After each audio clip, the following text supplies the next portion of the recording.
All right, folks, it's finally time to talk about Remmick because he's more than a villain.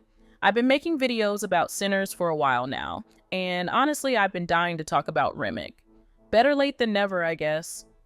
Now, why do I want to talk about Remmick this much? Well, at first glance, Remmick seems like your classic supernatural villain. He's mysterious, ancient, and powerful for sure.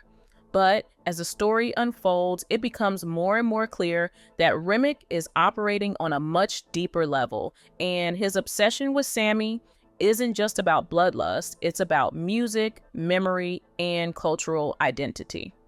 Now, let's see what's his deal, shall we?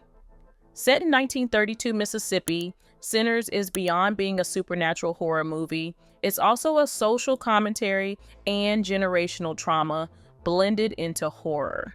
At the center of the story, we see Sammie, a young, gifted musician who's not only the heart of the film's emotional journey, but also the key to its supernatural twist. Then we have Remmick, the vampire who craves Sammie's music. Remmick is old, like really old. He's been around for well over a millennium, probably between 1200 and 1300 years. But Remmick's long life has been marked by more than just immortality.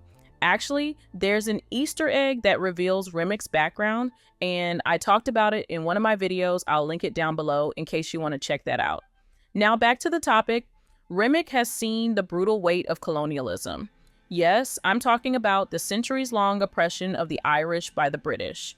From the 12th century through to the early 20th, the Irish people endured religious persecution, economic exploitation, and the erasure of their cultural identity. What we know is that Remmick hates the KKK. He even kills some of their members without hesitation. To him, they represent the same kind of oppressive force that drove his ancestors from their homeland. I wanted to clarify it because despite his disdain for racists, Remmick fails to recognize that he's replicating similar patterns of oppression in a subtler way. In one of my previous videos, I talked about how vampires symbolize the colonizers, but many of you disagreed since Remmick is in fact an Irish man. I get what you mean, but hear me out. Remmick tries to win over Smoke and Stack by pitching a deal. He tells them he understands their pain, their struggles, their desire for freedom, and then he asks them to give Sammie. He wants Sammie's musical gift for himself. He frames it as a kind of fellowship, a way to share in each other's talents and escape the brutality of the human world.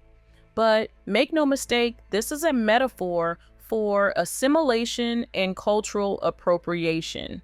Nothing more, nothing less.